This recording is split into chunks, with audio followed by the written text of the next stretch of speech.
I don't know about you, but I only trust the best. So if you're looking at getting your roof checked out, redone, these are the guys that can help you. Belter Roofing and Construction, they are the best. They'll come out, do a free inspection. You can trust them with your roof. Call them, Belter Roofing and Construction.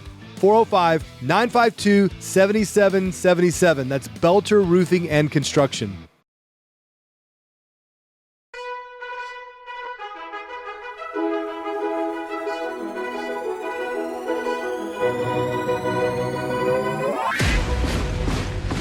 This is the Jake for the State podcast, and this is the call for every red-blooded, God-fearing, liberty-loving patriot to prepare yourself, take your position, stand your ground, and advance the cause of freedom. Let's go.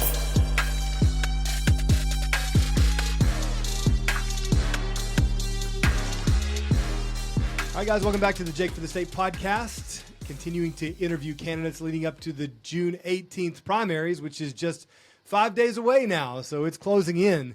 And candidate with me today is Mr.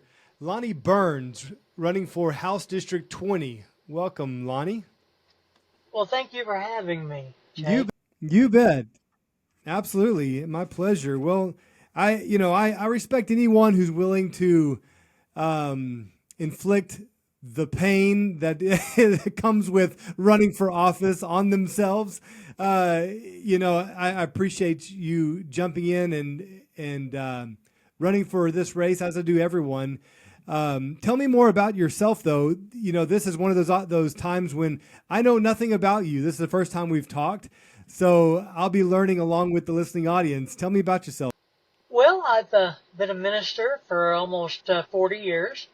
Pastored many churches in Oklahoma and Kansas, and wherever I've lived, I've served. I've served as mayor back in Blanchard in early 80s, or in the middle 80s, and I'm also a licensed counselor. I very much enjoy helping the people. That's a servant mentality I have, a servanthood, servant leadership. Currently I work at Tinker Air Force Base. I'm embedded in a squadron, helping the service members and their families through difficult times and trying to help address those issues for them. Been married twice. First wife passed away after 42 years, and I have one daughter. And my new wife is also a widower, and she has one son. And we're both in the ministry and us both work in the mental health field. All right, so that kind of gives you an idea of how we are. Yeah. I think that we get a pretty good sense of where your heart is, and I would venture to say that you are jumping into this race because you feel it has prompted you to do so. Yes, sir, that's correct. I back in December or January, after Ms. Connolly decided not to run for re-election, the Lord put it on my heart, and I thought, well, I kind of argued with him. I said, that's a lot bigger than I am. But I said, yes, Lord, I will do it. I will put my hat in the ring, and I will try. And I took off running, and every step I took, I thought, this is amazing. The process of getting ready. I've learned so much through the process of just getting it ready, for the filing period back in April. And met a lot of people along the way that have been supportive, and I'm excited about it. I feel like I have a lot to offer.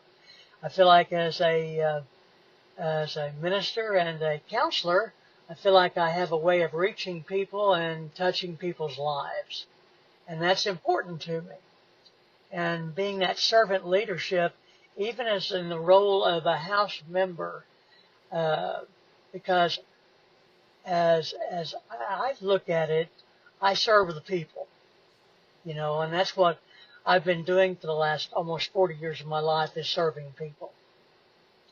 How does that translate into elected office? You have a little bit of experience as mayor, former mayor of Blanchard. How does this servant leadership mentality and approach and understanding of the role of an elected official is to be the servant of the people, what does that look like if you were to be elected as a representative representing House District 20? Well, I feel like it would give me the opportunity to listen to people and to be a voice for the people and advocate for them. I'm very much an advocate for mental health, and I'm a very and trying to reduce taxes. And I was disappointed that the state didn't do more on getting the tax rates, at least address the state income tax, and reduce that. I mean, I did. One of my key issues was wanting to reduce the grocery tax on the government side, not the municipality side. But I look at that as how can I serve, and what difference can I make? And that's my whole thought is Yeah. I'm wanting to make a difference. Since we did see that repeal of the state's portion of the grocery tax this year, and that was on your agenda, since that's already been taken care of, would you like further, and what does that look like? Well, I would like to see. I'm very much concerned about property taxes because it seemed like, well, for my instance, my property taxes almost doubled again maybe not quite doubled, but went up again this year. And I look at the fact that it's making it difficult for senior citizens to afford their homes. It's making it harder for young people to buy into the home market. And I think that we need to look at that seriously and see how we can restructure that if it's at all possible, and look at ways to help our citizens to be able to afford affordable tax rates and stuff for the home, to keep that home going. And, it's just really concerning to me, Jake. It really is, because everything seems to be going up except wages. Yeah, I think that everybody does feel that pinch, and it's on the front of mind of everyone. I think that there are other issues like our public education, like illegal immigration, that are also circulating as dominant issues. What are you hearing from the people as you're going about district campaigning? Well, that very much so is because all our families want the same thing. They want to be able to have a safe home, safe community, safe schools, and they don't want their children, it's all about parent rights and not taking advantage of our children. I'm all for a secured border, and my idea of a secured border obviously isn't what the government runs on, because my home is locked. I have a security system and other backup at the house, and I don't let people come freely through my house. And so my definition of a secured border, obviously not what the government's running on right now. And that very much concerns me for, making us all even feel like Oklahoma is a border state, and I look at that and I think there ought to, fix the border, Brandon. I mean, listen, we need to fix that. I think you just had a new tagline there. I can see it on shirts already. Fix the border, Brandon. I love it. Oh, man. Well, it's things like that really is a pet peeve to me, because you say one thing, but you're doing another. Yeah. Now, they did pass the law that Governor Stitt signed, goes into effect July 1st, that would give law enforcement a little bit more authority to take action with illegal immigrants here in the state of Oklahoma. Would you want to do something different or take a different approach, or do you like the approach that's being taken right now concerning illegal immigration? I think it's a place to start, Jake. I really do. I look at that as the fact that the open borders and all these sites that the government has put around South America, saying you come to us and we will keep you from having to come across the border. I don't agree with how they're doing that, because that's not the legal way to do it. And I want people to come to our country, but there's got to be a legal way to do it, and Yeah. not meeting them over in their countries and saying, we're not even going to vet you, we'll get you over here. There ought to be a better way, Jake. There is, and and I'm concerned with that. My mother-in-law, we've been gone several years now, but came from the Philippines and became a nationalized citizen and did it all the right way. Yes, it took her a while, and maybe that process needs to be looked at so it wouldn't be such a long process. But I look at that and I thought it has to be a right way to come into our country instead of just saying, rush the border and come on up here, or let us go to your country and say, this is how you do it and come across, but you still have to fly you in and be undocumented. What's up with that, Jake? That's wrong. Yeah. Yeah. Very concerning. I mean, with that comes all kinds of unvetted individuals who are potentially terrorists, criminals, and it does not make us feel safe. That's for sure. Well, that's why I'm all for it. Yes. I'm all for it, yeah. Keeping our children safe, you know what I mean? And keeping them safe from predators and keeping them safe from the whole process of what's coming across our borders and what's already here. Yeah. Well, speaking of children, that is a good segue to my next question, thinking about public education. And, front and center in the topic of public education right now in Oklahoma is Ryan Walters, who came in and has really been challenging the status quo, has been calling for more accountability, transparency, is calling to remove pornography from public schools, the school libraries. Has been getting a lot of pushback and backlash.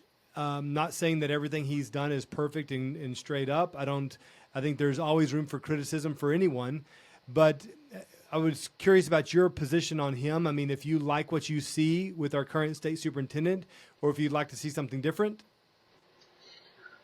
I think he's doing the hard job, and sometimes people don't appreciate the difficulty of trying to get the woke ideology out of the schools and get the books that I don't want my grandchildren looking at.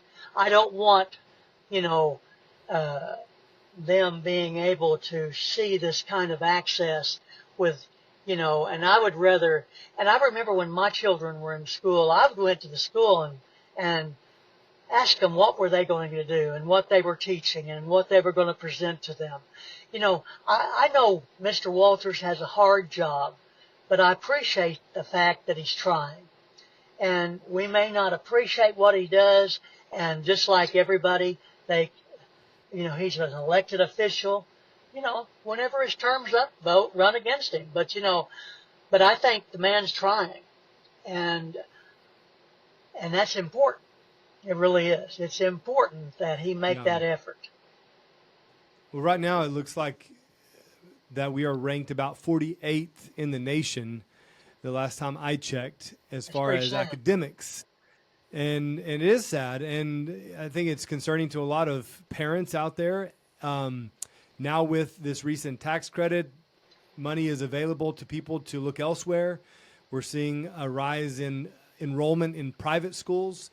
And when you think about public education, you think about how to improve. Do you have any thoughts in that direction as far as what might be a possible solution to get us moving up the ranks on these academic outcomes?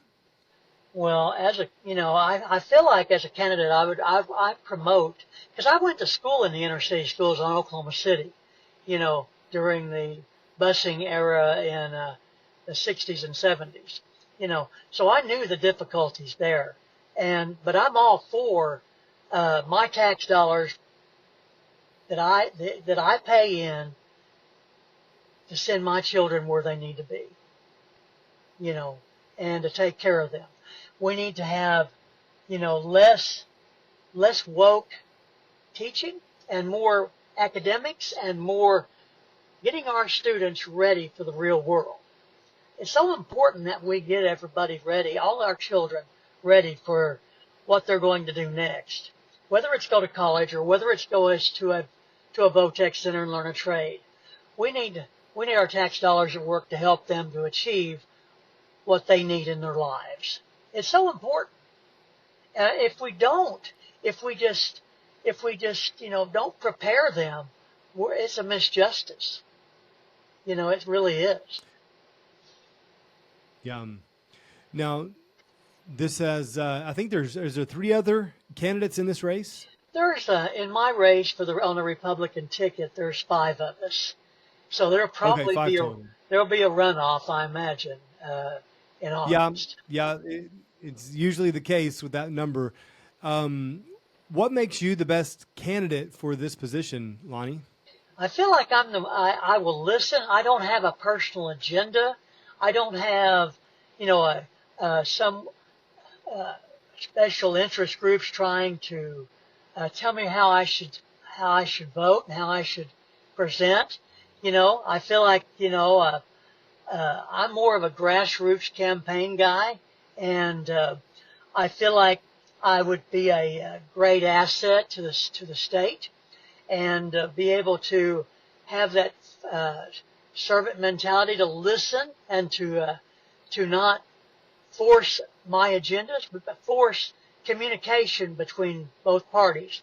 Communication is the key to making changes, because if you realize that we're Americans first, and then we divide ourselves by parties. If we could honestly talk with each other, we'd probably find we're closer in our views than we are. But because if we want to divide ourselves, Republican, Democrat, or whatever party or whatever party we want to label ourselves with, we're Americans first, and we need to do what's right for America. We need to do what's right for Oklahoma, because we are Oklahomans first. And we shouldn't, if we can't communicate, that's what I tell the service members at the base. I said, if you don't communicate what's going on in your lives, it's going to bleed out other ways. And so we have to communicate, and we have to honestly make the effort to help people to work together. Does that make any sense? Oh, I think so. And I think that is the challenge, I mean, when you look at the 2 parties, it seems like that we're more divided now than ever. And it seems like so many of these areas of divide are based on fundamental worldview issues of how we see the world and see each other, and the role of government, and what we believe should be done to protect our God-given rights. And so, when you talk about your service on Tinker as a counselor, did you say it was a counselor on Tinker? Is that your role, or chaplain? No, I'm a counselor out there. I'm a licensed counselor. Okay. And I really enjoy giving light bulb moments to the service members, and giving them those tools to be able to move on and to move up and to help them and their families and their children. It's so important that we help one another and have that servant mentality of not what I can get out of it, but what I can give away to you to help you to achieve what you need, because I've had people in my life that have helped me along the way. Oh, I know that. None of us got where we're at on our own. And so thankful for the help. As a counselor and being engaged with those on base at Tinker, it prompts a couple of questions in my mind. One regarding mental health, and there's an ongoing conversation about improving mental health outcomes and services. Do you have thoughts in that direction, things you would like to see done differently in the state regarding mental health? Yes, sir. I feel like, especially in the rural areas, I feel like there needs to be better access and more availability of services in the mental health and substance abuse areas in our state, and to be able to, advocate because if you looked in the budget, mental health is not a priority at all in the budget. It seems like education, of course, education is important. I understand that, but also if we have to reach people where they are and help them to achieve what they need to have, in in their personal lives as well, and getting people grounded. And that's how I look at that. How can we help ground you? And And a related question having to do with veterans. There's a lot of talk, obviously, about how we can improve services to veterans, and we do pretty good here in Oklahoma. But do you have any thoughts in that area as far as how we can better serve our veterans here in the state? well, I do agree that we're doing a good job, but I know there's always room for improvement, Jake. That will help our service members, our veterans, and help them to, because I was really excited about the American Legion opening up their first chapter in the Lexington prison. They opened up an American Legion group and help the veterans in that. That was the first in the state to do that. And I have a chaplain friend who went to that event to get that group started. See, we need to find ways to support our veterans where, those that make mistakes and ending up in the prison system, they're not alone. And that's what I admired about the American Legion, bringing a group to that prison. And I think any way we can help our veterans, support groups, not just in the prison setting, but support groups all down across the state, to help our military veterans that have really worked their heart out to help us. And that's another area that we need to address, is the homeless issue, because there's a lot of veterans on the street, and here we're bringing in more people from out of the country, and we have a homeless issue that needs to be addressed and not just pushed under the rug. There's a lot of things that we can do, but there's a lot of things, everybody wants to kick it down the road and let it be somebody else's problem. But, my slogan for my campaign is to be good to our neighbors. Well, our neighbors are on the street or next door, or we know them or we don't know them. But we have to be concerned for our veterans, for our homeless populations, for the struggles that we all face. We have to have that servant mentality. How can I help you, Jake, to make it? Yeah. And how would you propose addressing this homeless issue? Because it is a growing concern, not just here in Oklahoma, but across the nation. And how do we address that here as a conservative state without becoming a bigger welfare state? How do we do it without more handouts and growing government in order to do so? In Norman, there's a homeless group that I went and visited with the other day, and they were telling me that there are 3 tiers of homelessness. The first tier is the families that are about to lose everything and lose their jobs, and going into homelessness. If we could affect that first tier, Jake, that first tier, which catch those families before them and their children go out on the streets to live and try to make it. If we could figure out how to address that with either grants or community outreach or through cities, through the state, there's got to be ways, because that first tier is where we can address it.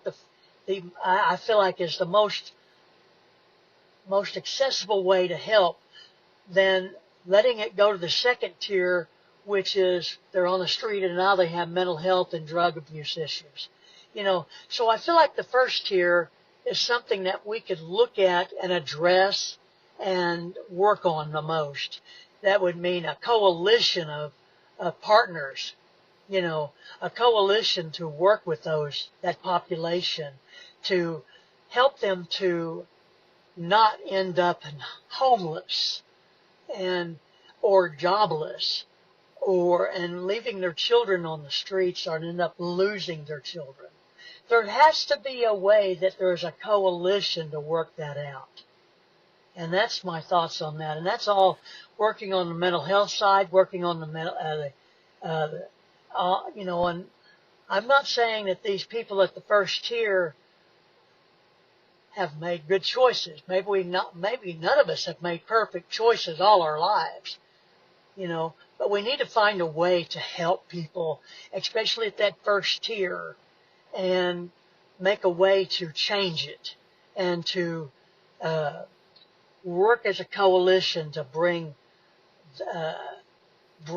that level to a better future, a better outcome. To wrap this up, Lonnie, I'm thinking about your role as a minister as well, and your thoughts on the separation of church and state, and how your faith, your Bible as your guide, influences legislation. And I think there's a lot of different topics we can venture off into, especially areas with our public education, talking about some of the pieces of legislation that were debated this year. But I'll just keep it general. You can go whichever direction you prefer, talking about this separation of church and state. What does that mean to you? And how does your faith influence and affect future legislation if you were to be elected? I look at the separation of church and state, and that's not how our founding fathers formed this country. They were men of faith, and they developed this country, and they developed the Constitution. And there was a lot of prayer and a lot of sacrifice. And so I think we need to work that, and not be so afraid to embrace our faith, to help our government, to help our citizenry, to help us all. I look like it has to go hand in hand, and that's how I look at that. Because if we choose to ignore the spiritual aspect of our lives, that leaves us kind of empty, don't you think? And that's how I look at that. Absolutely. And that's how I look at that. We have the spiritual side, our mental health side, our physical side, and our personality and all that work together. But if we're lacking on any area, that communication's not going to come out well. And so I think we need to work that. I don't think it ought to be, all secularism, but I think it needs to have some modicum of faith to help us to see things in a better light. And that's my idea. Now, whether I'm wrong or not, I'm trying to serve, and I feel like I feel like the Lord is guiding my steps, giving me the platform, and bringing me to another level. And, I look at everything that I'm doing as a stepping stone for God, and I think, but politics? Yeah, why not? The Lord put it on my heart. And so do I disobey Him, or do I add that aspect into my walk and with servanthood, servant leadership? And that's who I am. And I feel like I have a lot to offer, Jake. I really do. Not just because I'm a minister doesn't mean I don't care about people, and I'm a counselor and I care about people. I care about people, and it matters. It should matter to us all, because we want every one of us to be successful. Yeah. Lonnie, I appreciate your day, and I want to give people a chance to learn more about you and get in contact if they'd like to follow up. Do you have a website or Facebook page? How can people find out more about you? It's burnsforokhouse.com. And if you look up Lonnie J. Burns or Lonnie Burns for House on Facebook, that's where I'm at. And I'm not on Twitter. I don't know really much about Twitter other than I just read all the headlines there. But yeah, but you can find me. Well, say your website one more time. It's burnsforokhouse.com, and that's my website. All right. And it'll tell you a little about me and a little about what I believe and what I'm striving for, And if you look up on Facebook, I've joined different groups on Facebook to help present my message and to advocate for their support. And that's what I need. And if you Okay. don't, do anything else but pray for me, that'd be awesome. Absolutely. Well, Lonnie, we will do that. I appreciate your time here All today. right, sir. Well, thank you for having me. You're so welcome. You're so welcome. So you guys out there listening, go check him out and see if this is the candidate. If you live in House District 20, if this is the one who aligns with your values, and no matter what, show up June 18th and cast your vote and pray for everyone. Pray for all the candidates running. Man, it is an effort to get out there and do what they do. So again, I appreciate you at least throwing your hat in and running for this House seat, House District 20.